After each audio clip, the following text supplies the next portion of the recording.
ნიკამელია პირდაპირ ჩართვით ჩვენი სტუმარი საღამოშვიდობისა ბატონ ნიკა. საღამოშვიდობისა, მადლობა. ბატონ ნიკა, ერთი მხრივ დღევანდელი შეხვედრები პრემიერ-მინისტრთან და ასევე დაანონსებული აქცია 10-ში. შეგიძლიათ გვითხრათ, ეს აქცია ყველა შემთხვევაში გაიმართება? აი ზაზა სარალიძე ამბობს, რომ მან ერთკვირიანი ვადა მისცა და კონკრეტულ ნაბიჯებს ელოდება. ნუ როგორ უნდა შევაფასო დღევანდელი ძალიან დიდი შეცდომა დაუშვა ხელისუფლებამ, კერძოდ ბატონმა კვირიკაშვილმა, როდესაც უარი უთხრა დასაწყისში მის გავრცელებულ განცხადებაში ნახსენებიც არ იყო ერთი შვილმოკლული მამა, რომელიც ბატონ ზაზა სარალიძესთან ერთად აპროტესტებს დღეების განმავლობაში რუსთაველის გამზირზე და რო არა ბატონი ზაზასა და მალხაზი ძალისხმევა იგი ამ შეხვედრაზე არც კი იყო მიპატიჟებული რა ძალიან შემდეგ ეს შეხვედრა გაიმართა. ორი შვილმოკლული მამათაგან ერთი გამოვარჩიო და მეორე დატოვა რუსთაველის გამზირზე. ეს უბრალოდ რო ვთქვათ ძალიან დამამცირებელი იყო. რაც შეეხება ვადას, დიახ, თქვენთან ერთად მეც ასე მოვისმინეთ, 10 რიცხვამდე არის ვადა მიცემული ხელისუფლებისათვის. ყველა მკვლელი და ყველა ის ადამიანი, ვინც მკვლელებს ხელს აფარებდა, იყოს და იყვნენ დასჯილი. და დამატებით გამარტებებს ბატონი ზაზე გააკეთებთ, ახლა ეს აქცია გაიმართება 10-ის შემდეგ თუ კონკრეტულად 10 რიცხვში. მაგრამ ძალიან სამწუხაროა, რომ ნიშანწყალიც არ ჩანს იმისა, რომ ხელისუფლება ამ საქმეს გამოიძიებს, იმიტომ რომ ჩიხშია ვახო და რატომ არის ჩიხში იცით? ისეთ სპირალშია თვითონ ხელისუფლება აღმოჩენილი, რომ რაც არ უნდა ის უარყოფით სათავისო სპირალში, რაც არ უნდა გააკეთოს, ზიანდება პირველ რიგში თვითონ და რას გულისხმობ. იმდენი ადამიანი ყავს დასაჯელი, ანუ სიცოცხლეთა პასუხისმგებაში მიმსაცემი, რომ ამ პროცესს სათავე თუ დაუდო, ჩამოიშლება თავადვე. 6 თვის განმავლობაში, ვისაც ხელს აფარებდნენ, ეხლა თქვენ როგორ ფიქრობთ, ბატონი მირზა სუბელიანი თუ კიდე მიეცემა სიცოცხლეთა პასუხისმგებაში ბატონი შოთაძე აქ არაფერ შუაში არ არის. ბატონი შოთაძე მიეცემა სიცოცხლეთა პასუხისმგებაში ის ადამიანები, ვინც ფარველობდნენ და პოლიტიკურ დავალებებს აძლევდნენ ბატონ შოთაძეს, არ უნდა იქნენ პასუხისმგებაში. ფაქტია, რომ ზაზა სარალიძე რაღაც ნაბიჯებს ელოდება, ხო? ფაქტი ეს არის ამ ერთი კვირის არიან ეს შეგრძნობა. თავარი, დიახ, ვახო, თავარი რაც არის ყველაზე შემაშფოთებელი ქვეყანაში, გაჩნდა ხელშესახები, განცდა, რომ ქაოსია.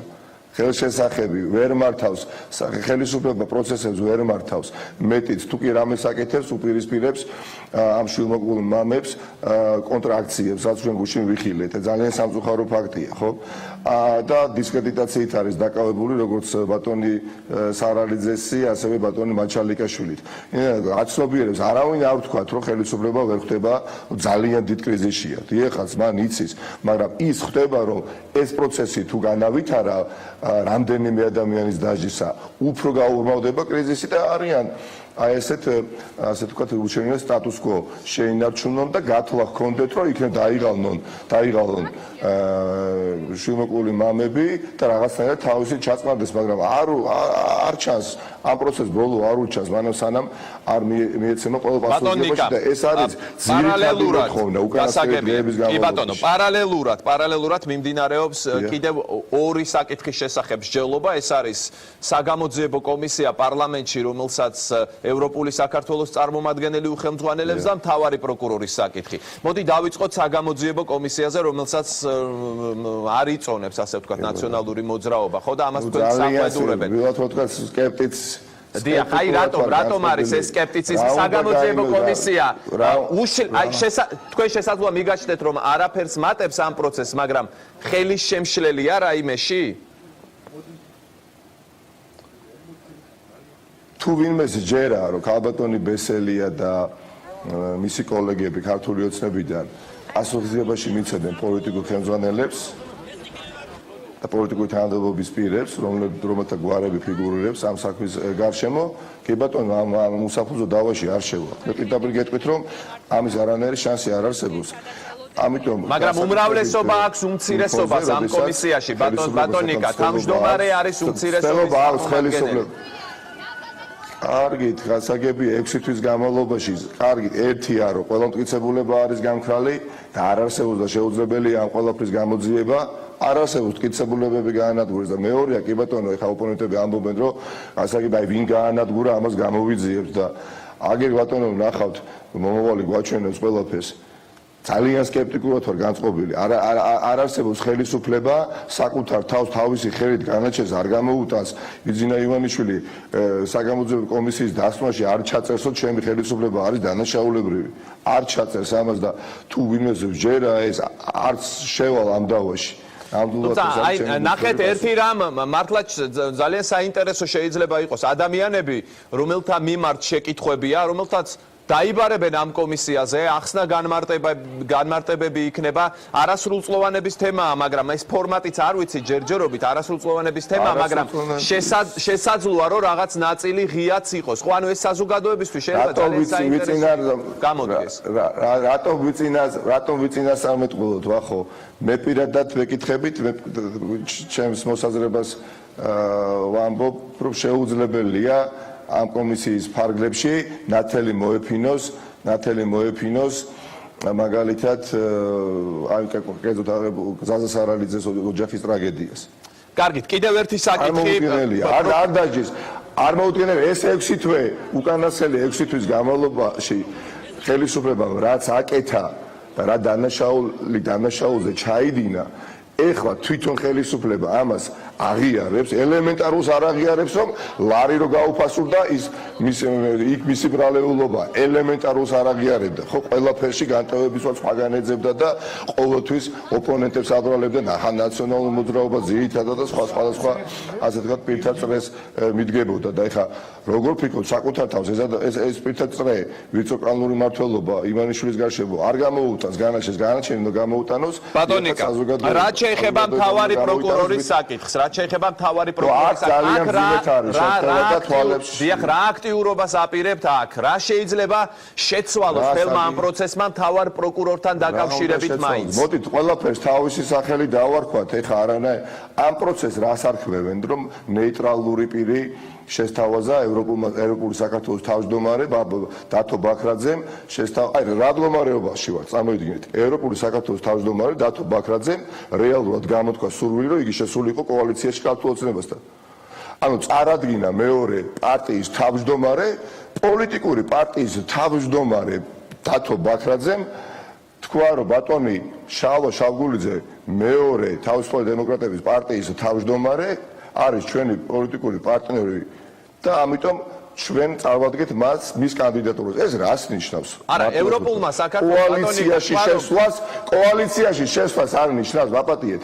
კოალიციაში შესვლას ნიშნავს ქართულ ოცნებასთან. არა, მოდი ასე შალვა შავგულიძე, როგორც თავარი პროკურორი იქნებოდა თუ არა საინტერესო თქვენთვის, როგორც თავარი პროკურორი. წარადგი ევროპულმა საქართველოს დაასახელა, მაგრამ თავად შალვა შავგულიძე საინტერესო თავარი პროკურორი იქნება.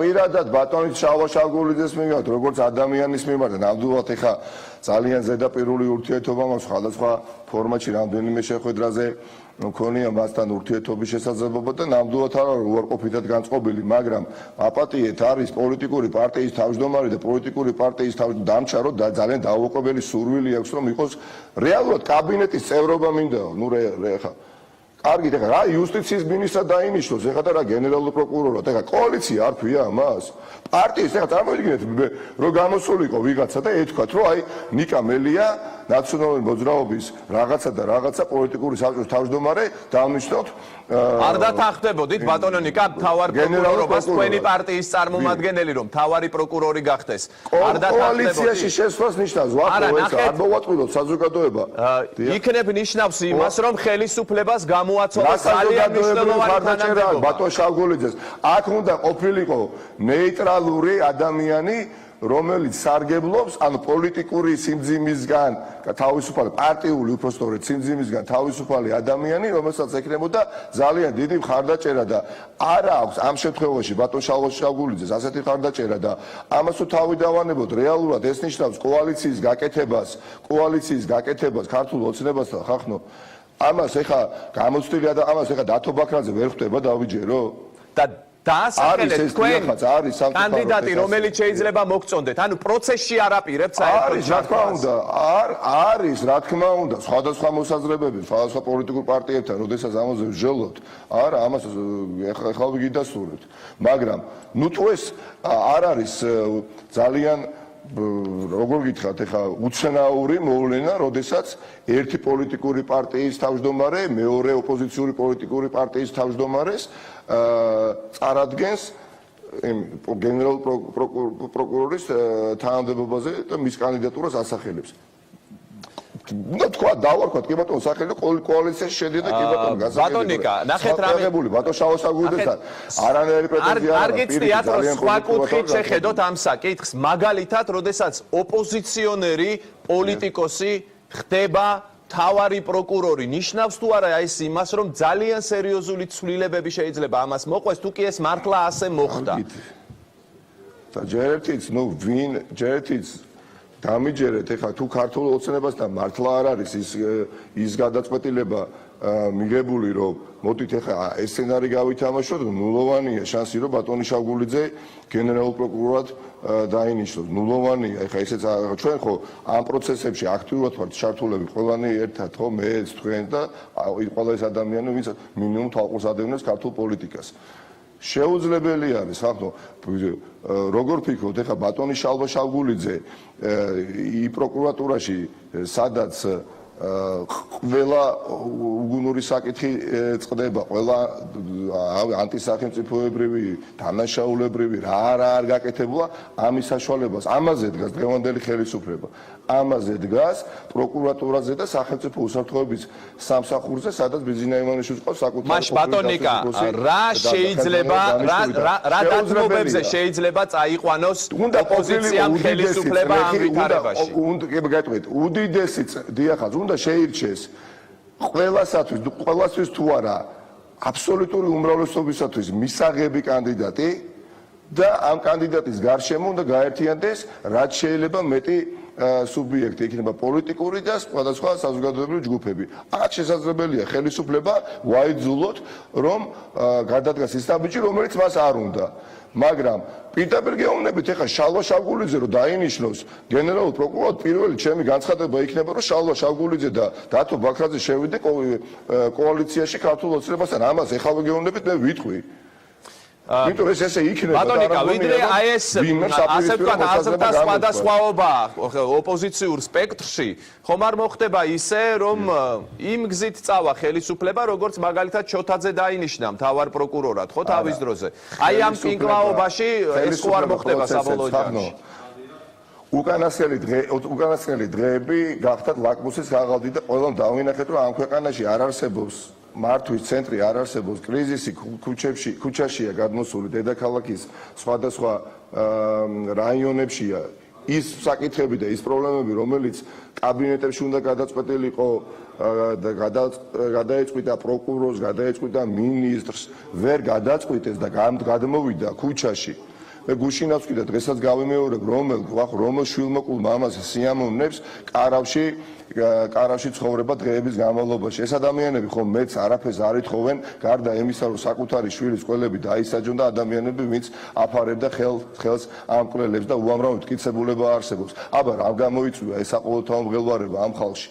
აბა რამ გააგიჟა ეჭირისუფალი ან ერთი ან მეორე, რომელმაც გადადგეს ეს ნაბიჯი, მათ არ ურჩევნიათ განსაკუთრებულად საკუთარი ასე თქვათ საკუთარი ოჯახის გარემოცვაში გაატარონ დრო, რომელსაც ეხლა რუსთავის განზრზე ატარებენ და საკუთარი შვილების აფლავზე იარო.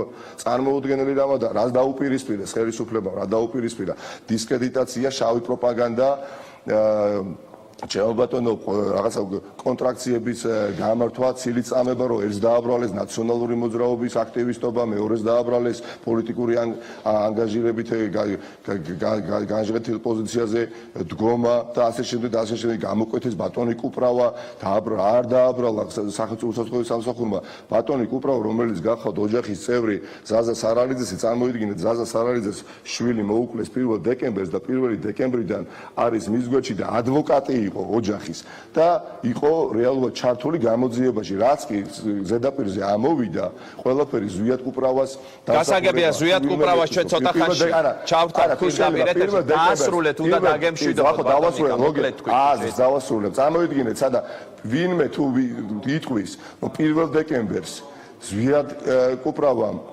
როდესაც ზაზა სარალიძეს გვერდში ამოუდგა წინასწარ გაშვრიტა რომ 10 ივნის აქციას მოაწყობდა, ნუ არ ვიცი აფერომ იმ ადამიანს. ამიტომ აღარ მუშაობს ეს სუსის პროპაგანდა, აღარ მუშაობს ის რომ რამდენიმე პოლიტიკოსი გამოდის თუ შეიძლება დავასრულებ 30 წამი და ის რომ იცით რა ნაციონალური მოძრაობის ძელად არის ეს საზიზღარი ნიაღვარი ამ ცილიწამებისა წამოვიდა. გამოდით ხახუნდა თქვენ დაუდექით, თქვენი საერთოდ არ გამოვა სახლიდან და სახლში ვიქნებით და სხვა საქმეზე თქვენ დაუდექით. მაგრამ ის ვინც ამბობს რომ არ მინდა გამოყენებული ვიყო პოლიტიკოსების მიერ, დიახაც პირველ რიგში ის არის გამოყენებული ბიძინა ივანიშვილის მიერ. დიახაც ბიძინა ივანიშვილის ხელისუფლება სარგებლობს მათი პასიურობით. ეს ერთი და ვინც აკეთებს განცხადებას რომ პოლიტიკური პარტიები, ასე ვთქვათ, სარგებლობა ვიცოპარტიული ინტერესით, დიახაც პირველ რიგში ესა და ეს სუბიექტები, ანუ ეს პოლიტიკური პარტიები ატარებენ საკუთარ პოლიტიკურ ინტერესს. ეხლა ჩვენ დავინახეთ რომ რამდენიმე პოლიტიკოსი უბრალოდ შემოვიდა, ისინი თვლიან რომ ჩვენ ვართ აი ამ ტრაგედიაში ვართ მათი კონკურენტები. საგიჟეთი კეთება მოვიდეს რამდენიმე პოლიტიკოსმა გუშინ ისეთი განცხადება გააკეთა. ძელოდ ყავს აყვანილიო ზაზა სარალიძე ნაციონალურ მოძრაობას. აი ხა თქვენ ეთერში ვამბობ ალეკო ელისაშვილს უთხრა და ძალიან გამიკვირდა.